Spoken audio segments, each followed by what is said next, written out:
was Jesse Briggs that time who was in the face of Michael Riley. But they got the first down, and they're at their own 45. Down by 23 are the BC Lions. Pressure coming again. Riley in trouble again, gives it away. Jefferson picks it off, and Willie Jefferson is going to take it all the way to the house. Bombers defense strikes with a touchdown.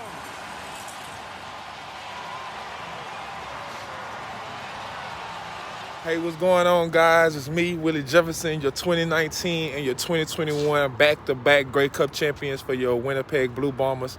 I'm here to wish all of the dads a happy Father's Day.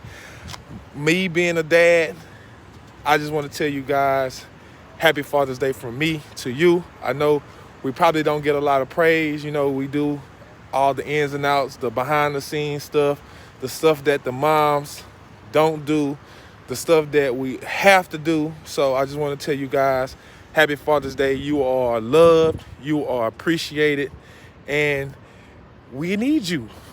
Your family needs you, your kids need you, your wife needs you, your mom, your dad, your sister, your brother, your neighbors, your community, your church.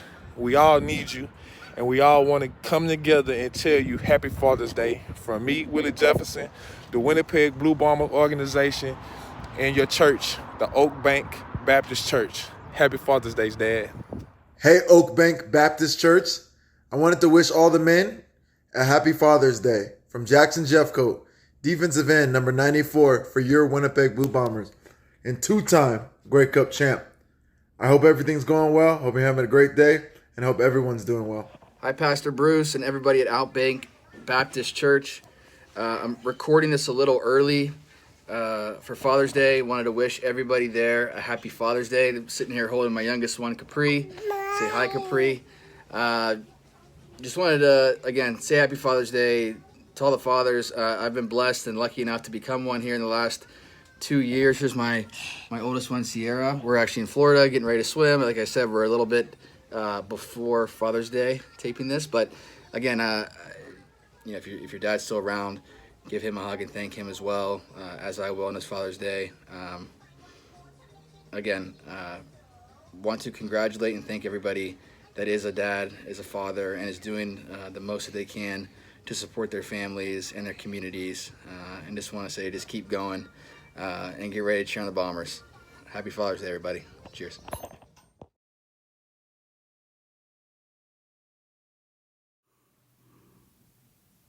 Allow me to say a happy Father's Day to all of the dads that are watching today.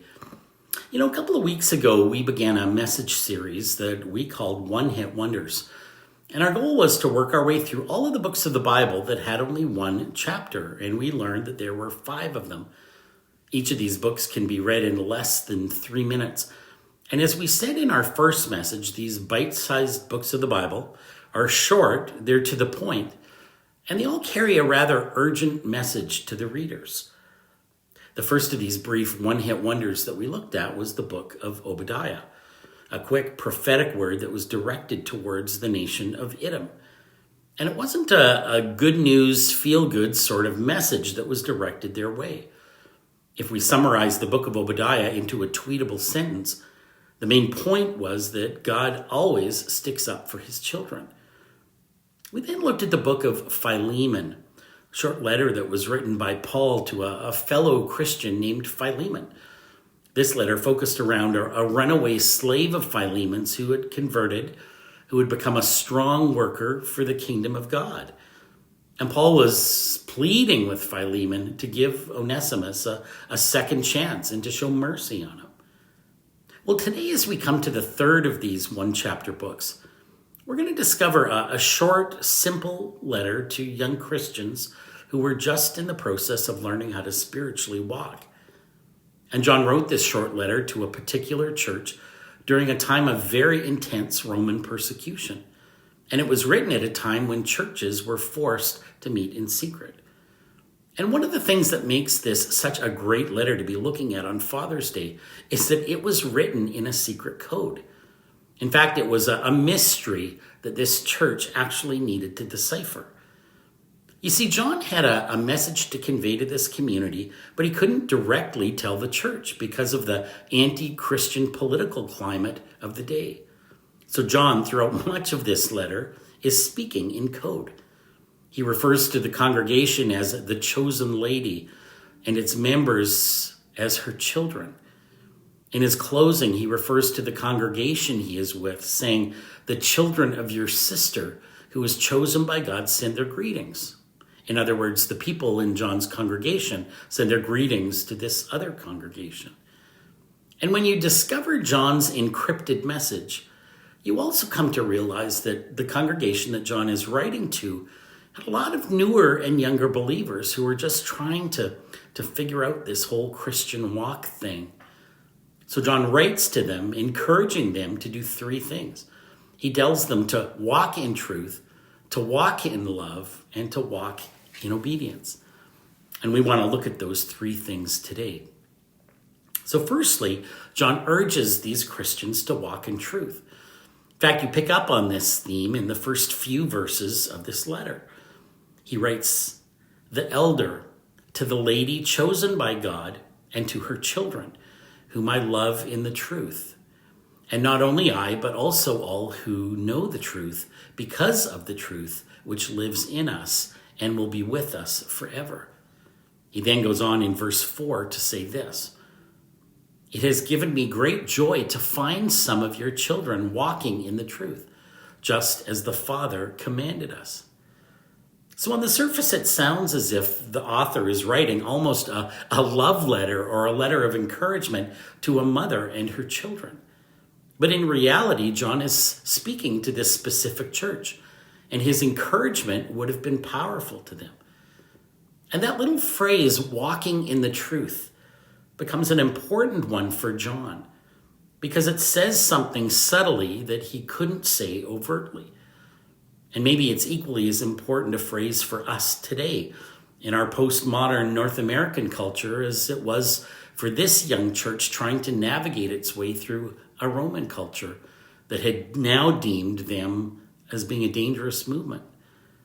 I don't need to convince any of you that our set of beliefs and our biblical worldview are currently going against what our culture stands for.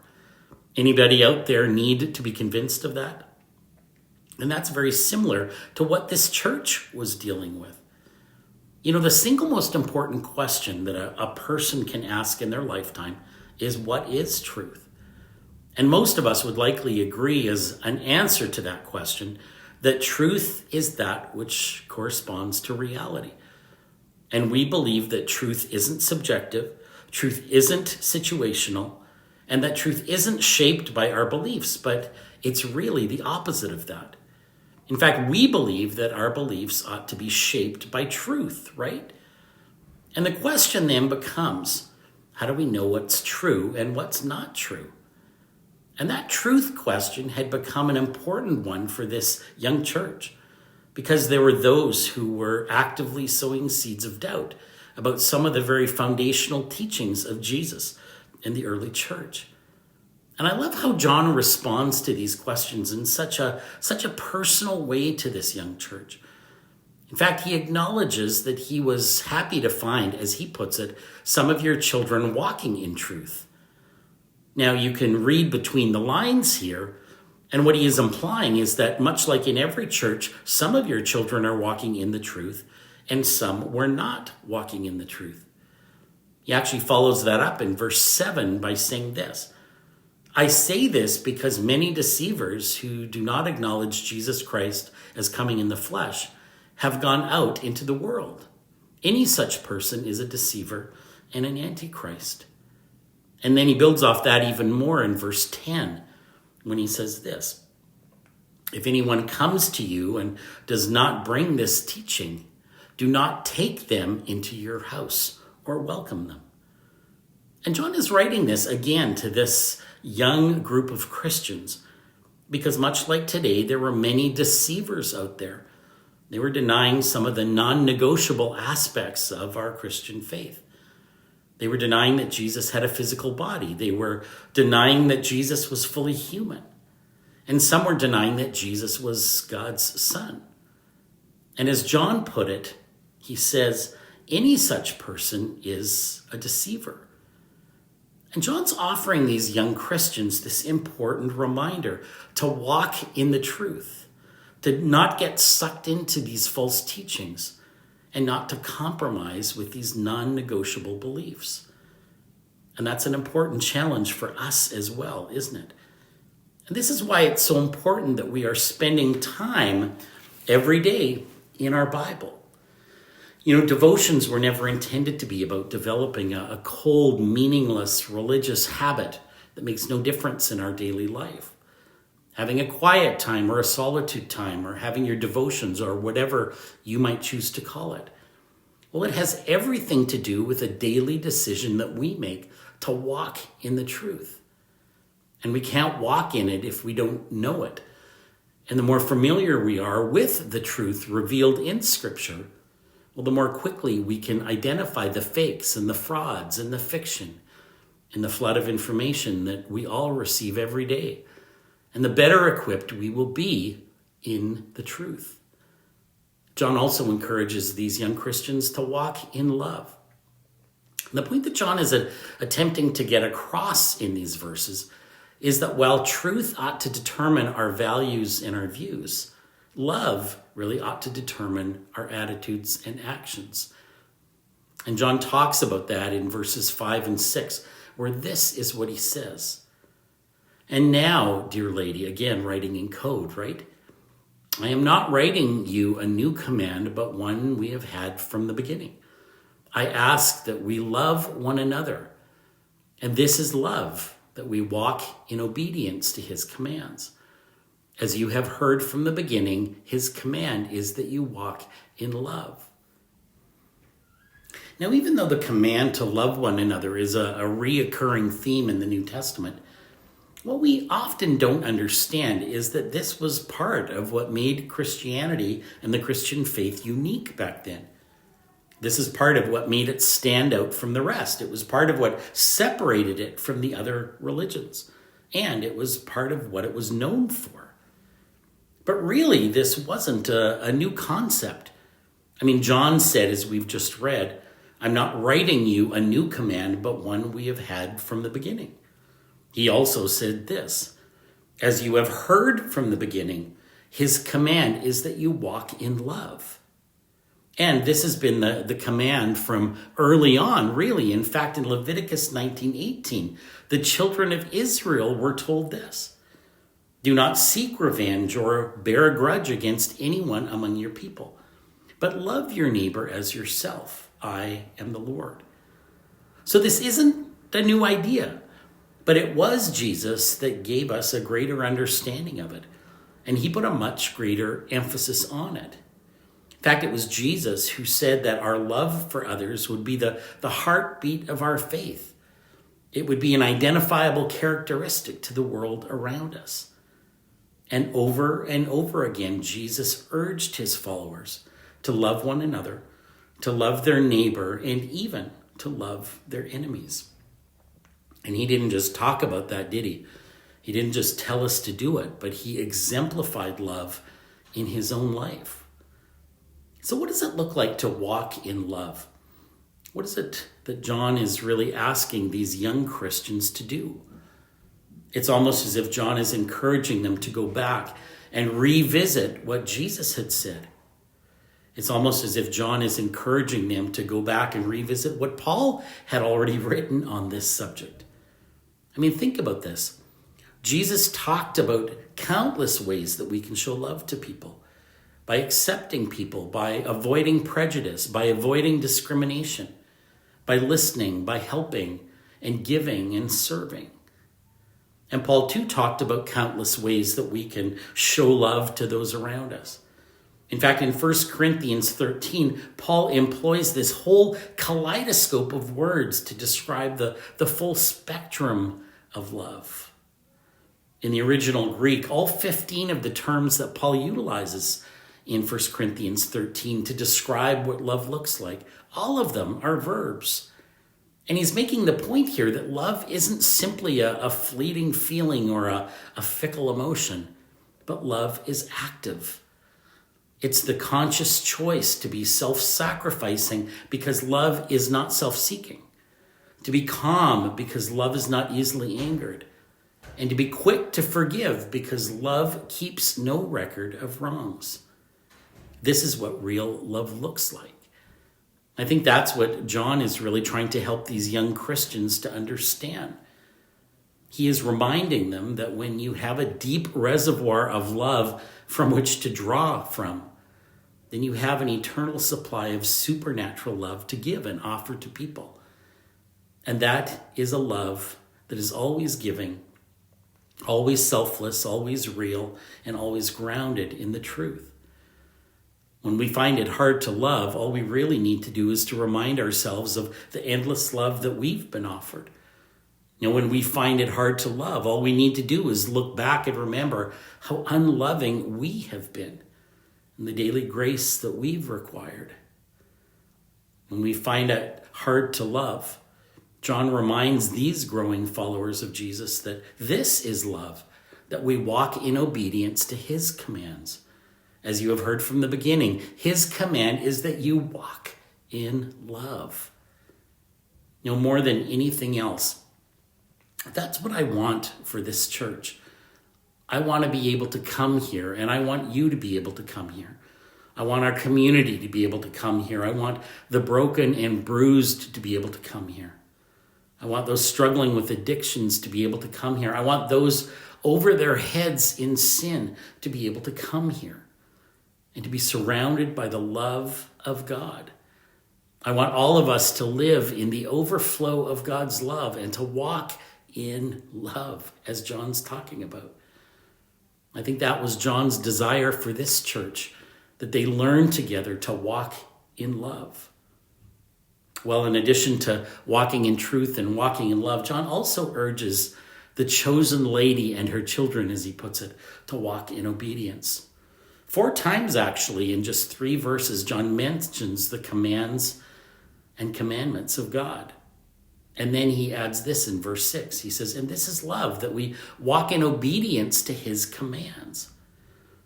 Now that's how John put it, but Jesus put it a different way in John 14:15. He says, if you love me, you will obey what I have commanded you. And at some level, I think we all grasp this, don't we? We all understand this because it's perfectly illustrated by a parent-child relationship. I mean, there's no greater way to express your love and respect for your parents than to offer them your obedience. And if we truly love God, then the same principle applies. If we truly love him, then we are going to honor and obey him, and we will willingly submit to him. But admittedly, a lot of us struggle with this, and this is a point that John is trying to make to this church. Putting it in football terms, I mean, a lot of us see ourselves as the quarterback of our lives who like to make the calls and their own plays and make their own decisions rather than letting the coach call in the plays from the sidelines. But loving God means being willing to trust and obey God to do the things that are right, no matter what. I mean, we may not always understand exactly why God wants to do what he wants to do, but are we willing to do it anyways? Are we willing to put our trust in him? Are we willing to be the earthly quarterback that lets him call in the plays from the sidelines? John says, and this is love, that we walk in obedience to his commands. You get the impression that John has just scratched the surface of really all the things that he wants to pass on to this young church. And he closes off in verse 13 with this encrypted message. He says, I have much to write to you, but I do not want to use paper and ink. Instead, I hope to visit you and talk with you face to face so that our joy may be complete. I want to suggest to you that whether you are a young Christian or a veteran, whether you're new to this whole faith thing or you've grown up with it, that John's advice to this persecuted church will ultimately determine the direction that your journey takes you. John tells this church to walk in truth, to walk in love, and to walk in obedience.